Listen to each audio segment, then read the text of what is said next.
샬롬, 하나님의 평강이 여러분의 삶에 가득하시기를 바랍니다. 어제 제 딸이랑 대화를 하던 도중에 제 딸이 CCC 활동을 하는데 거기에 탈북한 그 순원이 있답니다.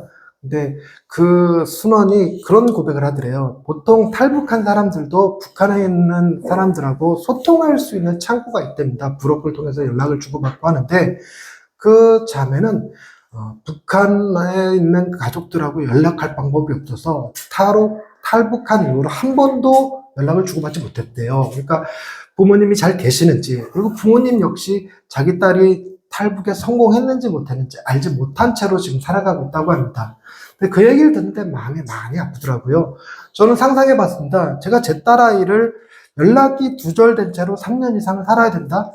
너무너무 힘들 것 같아요. 제가 바싹 늙어버린다면 아마 그때가 될 것 같고 아마 삐쩍 말라 죽을 것만 같은 그런 상상만으로도 그랬어요. 우리는 다 자기의 생명을 유지시켜주는 어떤 것들에 의지해서 살아간다. 우리가 숨이 있고 먹을 게 있고 입을 것이 있어서 살 수 있는 것이 아니라 그거 외에도 우리가 기대하고 의존하는 것들이 있어서 살아가요. 대개는 남편이 있고 아내가 있어서 가족들이 있어서 살아간다 하고 어떤 이들은 직장이 있어서 살아간다고 합니다. 때로는 우리는 잘 느끼지 못하지만 우리 한국이라는 나라가 주는 굉장히 풍요로운 가운데 하나이긴 하겠지만 자유를 위해서 살아가는 사람들도 많고요. 평등을 추구하며 살아가는 사람들도 정말 많습니다. 먹을 것 하나 가지고 씨름하며 살아가는 사람들도 정말 많죠. 근데 어떤 것이든 그것이 무너지고 나면 다른 것이 충분히 있어도 아무런 살 가치가 없다고 느끼는 삶이 되면서 무너지는 겁니다. 사업하시는 분들이 사업이 무너지면 자살하는 이유도 가족들도 있고 건강도 있지만 사업이 무너지면 내 인생은 끝이야 라고 생각하는 것과 마찬가지로 저도 어제 그냥 상상만으로 제 아이들과 연락이 두절된 채로 산다, 그들의 생사를 알지 못한 채 살아간다, 살아갈 이유가 없다고 생각할 것 같습니다. 우리 아이들이 제게는 우상 같은 거죠. 그럼 교회는 어떨까? 제가 교회가 문 닫았을 때, 교회가 없어졌을 때 과연 내가 살 수 있을까 하는 생각을 합니다. 제게는요, 말씀을 전할 수 있는 이 단상이 있다는 것 자체에 굉장히 큰 기쁨을 누리거든요.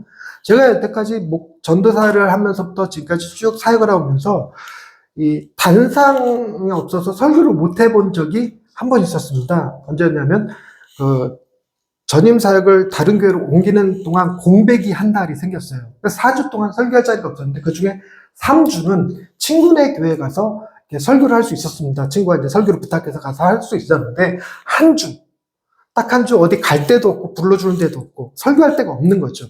그러니까 다른 데 가서 그냥 예배를 드리면 되는데 저도 안전지역 출신이니까 거기 가서 예배 드리면 되는데 설교할 자리가 없다는 그 한 주가 제게 너무 힘들었어요.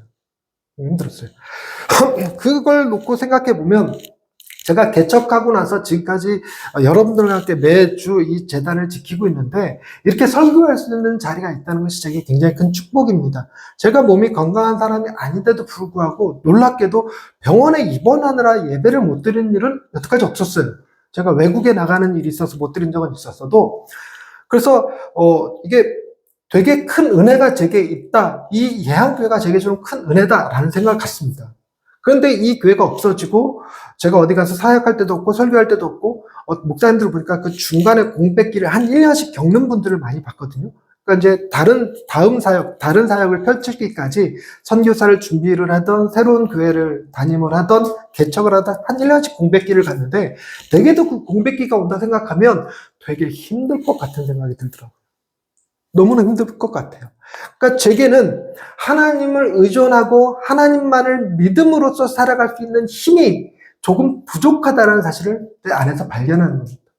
아이들이 없어도 하나님을 의존할 수 있고 내가 사역할 자리가 없어도 하나님만 있으면 된다고 생각할 수 있어야 되고 거기서 내가 평안을 누려야 되는데 그것만으로는 안 되고 그것을 펼칠 수 있는 하나님의 믿음을 설명할 수 있고 펼칠 수 있고 그 사랑을 나눌 수 있는 공동체, 가족 이것들이 내게 필요하다는 생각을 가지면서 오늘 본문 말씀에서 오는 충격이 좀 있었습니다. 오늘 본문 말씀은 성전에서 나올 때 제자들이 예수님을 보면서 성전의 아름다움을 보고 칭송하면서 했던 말이거든요. 보소서 이 건물이 어떻습니까? 너무 아름답지 않습니까? 당시에 이 성전은 헤롯이 건축한 성전으로서 당시에 그 팔레스타인과 그리스 인근에서 가장 아름다운 건축물 넘버 3에 속하는 교회였어요. 건축이었어요. 굉장히 아름답고 굉장히 크고 화려하게 지어진 건물이었죠. 그래서 이스라엘 사람들이 생각할 때 헤롯을 자기네들은 대헤롯, 위대한 헤롯이라고 불리는데 헤롯 대왕이라고도 부르더라고요. 그러니까 좀 오버하는 거 아닌가 이런 생각이 들긴 하지만 그들에게서 그렇게 부르는 이유는 이스라엘 백성들의 정체성은 어디서부터 나오냐면 성전으로부터 나오거든요. 그래서 그 성전이 크고 아름답고 웅장할수록 그들의 자존감은 굉장히 높아집니다. 다른 종교들의 그 신전들보다 우리 성전이 더 아름다워. 당대 3대 건축물 가운데 하나였으니까 당연히 그렇겠죠. 이 사실만으로 헤롯이라고 하는 왕은 위대한 왕이야 이렇게 칭송했던 겁니다. 실제로 이스라엘 역사 가운데는 헤롯이 유아학살했던 내용이 기록되어 있지 않다고 그래요. 그 유아학살 기록은 오로지 성경에만 기록되어 있다고 하더라고요. 그래서 기독교인들이나 헤롯을 나쁜 놈 이렇게 얘기하지 이스라엘에서는 그렇게 얘기하지 않는다고 합니다. 의외예요. 더더군다나 헤롯은 이스라엘 사람도 아니고 이두메 사람, 에돔 족속이었기 때문에 이방인이거든요. 그럼에도 불구하고 성전을 지어줬다고 하는 것이 그들에게 굉장히 큰 자부심이었습니다. 그래서 성전은 하나님의 임재의 상징이었고 그 성전이 멀쩡하면 자기네들을 전쟁과 질병으로부터 지켜주시고 보호해 주실 거라는 믿음이 강했습니다. 실제로 이스라엘에 가면 통곡의 벽이라고 있어요. 제가 가봤는데 그 이스라엘이 오늘 본문 말씀에 나온 것처럼 다 무너지리라. 돌 위에 돌 하나도 남지 않고 다 무너지리라. 그래서 예수님 이후에 70년 BC AD 70년경에 티투스 장군에 의해서 진짜로 싹 무너져 버렸는데 그때 안 무너지고 남아있던 서쪽 벽이 하나 있어요. 벽. 성전도 아니고 그냥 그 예루살렘 다윗성 벽이 있어요. 벽. 그 벽을 통곡의 벽이라고 그러는데 사람들이 거기 가서 막 울면서 기도하거든요. 막 울면서 기도하면서 거기가 이제 소위 뭐라 그러냐면 기도의 명당처럼 여기 와서 기도하면 하나님이 우리의 기도에 응답해 주실 거야 라고 하는 약간의 좀 미신 같은 믿음이 좀 있습니다. 그래서 그들은 그 통곡의 벽에 기도 쪽지를 적어갖고 그 틈새에다 이렇게 꽂아놓습니다. 여러분, 저 한국 사람들도 어디 관광 가서 그런 거 있잖아요. 이 코 만지면 아들 낳습니다. 여기서 한 바퀴 돌면 부자 될 수 있습니다. 이러면 거기 가면 다 한국 사람들 만지고 있잖아요. 유럽 갔더니 그 동상이 다 검은데 한 곳만 유난히 금색으로 번들번들하면 저기 만지면 복 받는다는 개념이 있구나 이런 느낌이 있어요. 그리고 이제 그 밀라노에 갔더니 밀라노의 그 바닥에 이렇게 뭔가 그림이 그려져 있는데 그 가운데가 약간 파여 있어요. 파여 있는데 거기에 발 뒤꿈치를 대고 한 바퀴를 돌면 복을 받는다고 하고 사람들이 줄 서고 거기서 한 바퀴씩 돌아요. 그래서 그걸 동영상으로 찍고 그러거든요. 저는 믿음의 사람입니다. 저는 목사입니다. 제가 가서 그런 거 만졌겠습니까? 거기 가서 돌았겠습니까? 네, 했어요. 했어요. 그러니까 그런 그 통곡의 벽도 그런 게 있어요. 그래서 통곡의 벽에 가서 기도했겠습니까, 저는? 당연히 했죠. 근데 기도보다 더 궁금한 건 그 쪽지에 적혀 있는 기도 제목이 뭘까 하는 거였습니다. 그들이 생각하는 통곡의 벽, 하나님의 임재의 상징, 그들에게선 유적지라고 할 만한 게 딱 하나 남아있는 그 통곡의 벽, 그것에 사람들이 기도 제목을 적어 놓는다면 세계평화 아닐까? 기하극복 아닐까? 이스라엘의 옛 영광의 회복 아닐까? 이런 생각으로 두 개를 제가 뽑았습니다. 뽑으면 안 되는데. 뽑았어요. 뽑아갖고 가이드한테 번역 좀 해달라고 드렸어요. 그랬더니 하나는 집주인이 월세 올리지 않게 해주세요라는 거였고 또 하나는 바람핀 남편 여자 그쪽 잘못되라고 하는 내용이었어요. 그러니까 별거 아닌 일이라는 거죠. 저도 여러 군데 집회 다니면서 이제 이 시간에 예수님이 오셔서 여러분에게 내 믿음대로 데려가서 여러분들의 기도가 응답된다고 한다면 무슨 기도 제목을 내놓겠습니까? 그렇게 물어볼 때 사람들의 기도 제목이 대단한 거 아닙니다. 되게 나이 드신 분들은 관절병 고쳐달라고, 무릎 아픈 것 좀 고쳐달라고. 이게 이제 예수님이 일생에 한 번 만나서 부탁하는 것 이런 기도예요. 정말로 그런 사람들이 왔을 때, 그런 사람들, 예수님이 일생에 한 번 우리 가운데 오셔서 우리의 기도 제목을 물어볼 때 남북 통일 얘기할 수 있는 사람 없을 겁니다. 저희 교회도 없을 것 같아요. 저 역시 그 기도 안 합니다. 그때 당시 제게는 무슨 기도 제목이 있었냐면 우리 딸아이 허리 건강이었어요. 지금 우리 아들의 허리 건강을 위해서 기도해야 될 판이긴 한데 허리 건강이었어요. 그러니까 전쟁이 종식되는 것도 아니고 우리나라가 강대국이 되는 것도 아니고 남북통일도 아니고 정말 자기 개인의 문제인 거죠. 그런데 이 이스라엘 백성들은 단순히 개인의 문제가 아니라 그 성전이라고 하는 것에서부터 자신의 정체성이 나타나고 자신의 힘과 능력이 거기로부터 온다고 생각되다 보니까 이상하게 여러분 뭐든지 우리가 좋다고 생각하는 것을 과도하게 추구하면 우상이 되는 경향이 있습니다. 제가 우리 교회를 너무너무 사랑해서 교회만을 위해서 애써 수고하다 보면 교회를 통해서 하나님께 영광을 돌리기보다 교회 그 자체를 위해서 살아갈 가능성이 굉장히 커요. 그래서 교회가 우상이 됩니다. 교회가 더럽혀지는 것을 막 못 견뎌 하는 거죠. 제 아들이 면허증을 따고 나서 운전을 곧잘 합니다. 지금 운전 제법 잘해요. 그러니까 주차하는 거 보면 거의 신들린 사람처럼 주차합니다. 쫙 주차를 아내나 저랑 가끔씩 놀래요. 어쩔 때는 진짜 헤맬 때도 있긴 하거든요. 그러니까 저것도 이제 복불복인지 주차 공간에 따라 다른 건지 모르겠는데, 근데 제가 물어봤더니 친구들 가운데서 운전할 줄 아는 애들이 별로 많지 않다고 그래요. 면허증 있는 친구는 덜어 있지만 실제로 이제 아들처럼 운전할 수 있는 친구는 많지 않다고 그럽니다. 한 친구는 엄마 아빠 둘 다 차가 있는데 엄마 차는 조금 낡은 차인데 엄마가 이제 매일 그 차를 타고 출근을 하시는 모양이라서 엄마 차를 몰 기회가 없고 아빠 차가 G80인가 G90인가 그렇대요. 신차 제네시스. 아빠가 도저히 내가 이 차는 내게 못 빌려주겠다 그러더라는 거죠. 근데 그 심정을 제가 이해는 합니다. 이해는 해요. 그러니까 중고차라도 하나 사줄만 하지 않아요? 그랬더니 이제 아버지가 영끌에서 차를 사셨대요. 영끌에서 샀다는 얘기는 차가 그 아빠에게는 우상이에요. 저도 차가 제게 우상이었던 적이 있습니다. 제가는 좀 마력수 높은 차 이런 걸 좋아하거든요. 이렇게 저 엔진의 힘 이런 걸 좋아하는데 우리나라에 아반타도르라는 것이 있어요. 아반떼의 그 스포츠 버전. 아반타도르라고 부르는데 그게 205마력이 처음에 나왔을 때 205마력. 그때 제가 타던 차가 130마력짜리 차였는데 제 차보다 작은 차인데 스포츠 모드로 이제 새로 개발돼서 나온 그 차가 205마력인데 그 구입 비용이 깡통차로 깡통 아반타도르가 2천만 원 조금 넘는 거였어요. 그러니까 무슨 생각이 들었냐면 교회 보증금을 빼면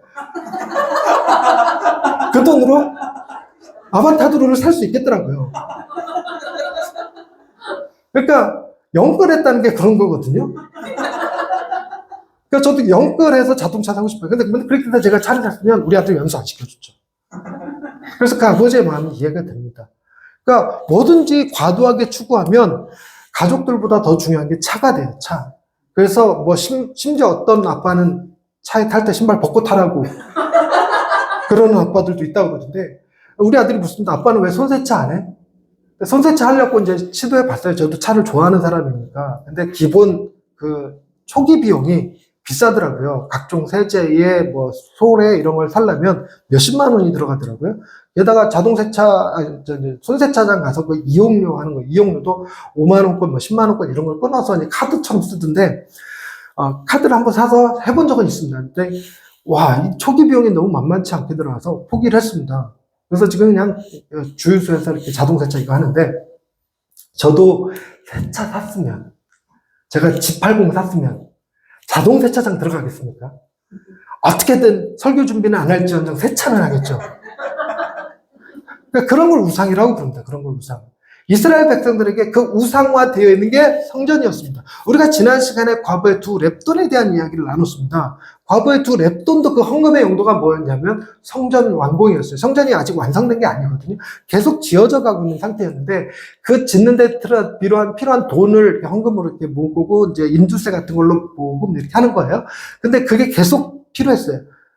그러니까 그걸로 사람들에게 네가 내는 헌금으로 이제 성전이 건축되어지니까 성전 건축할 목적으로 사람들한테 헌금하면 네 죄가 사해질 거고 하나님께서 너에게 복을 주실 거고 네 모든 문제를 주님께서 해결해 주실 거고 이런 말을 남발하는 거죠.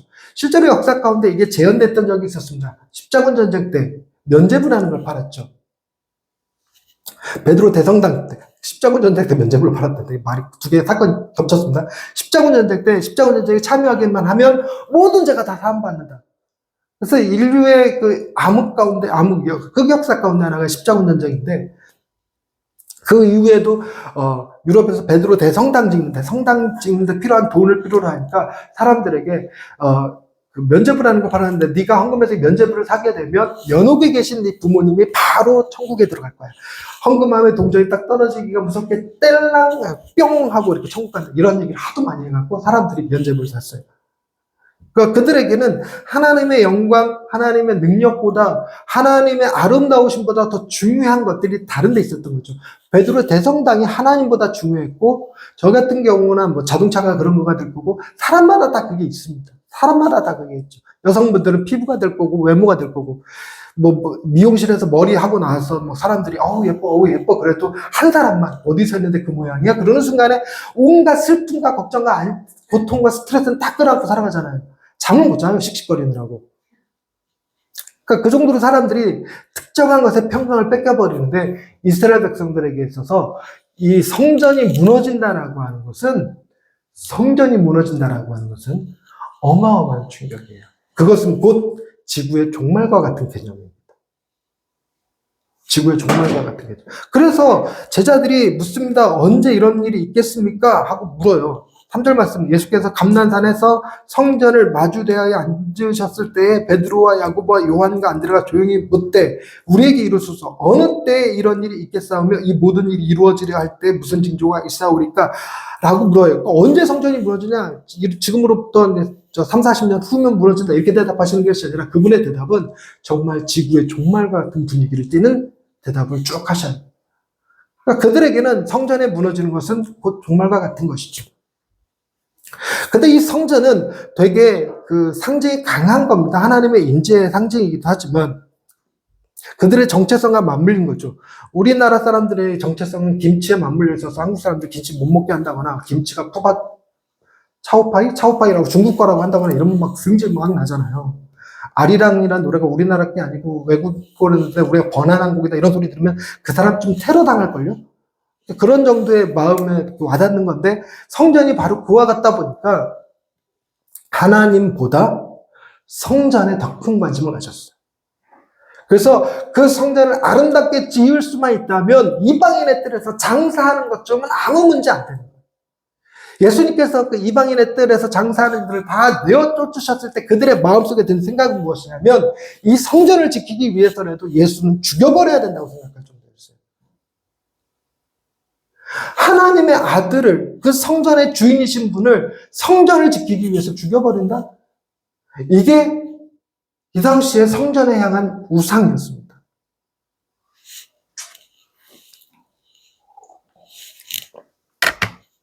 그런데 이런 게 오늘날에도 동일하게 있어요. 기독교를 이렇게 폄하하는 네컷 만화 같은 걸 봤는데 거기에 예수님이 오늘 오후에 재림을 하신다는 거예요. 오늘 오후에 재림하신다니까 몇몇 사람들이 몰려가고 예수님의 재림을 저지하는 거라. 예수님의 재림을 저지하는 사람들의 명단을 쭉 보니까 다음 주에 성전 입당하는 목사님, 다음 주에 갯돈 타는 분, 다음 주에 손주 태어나시는 분, 다음 주에 뭐 이런 분들인 거예요. 목사도 주님 오시는 것보다 더 중요한 건 주님 오시기 전에 우리 교회를 건축하는 거, 뭐 이런 개념인 거죠. 저라고 뭐 다르겠습니까? 저도 똑같은 인간인데. 유럽에서 집회해달라고 요청했을 때 늘 걱정이 그거예요.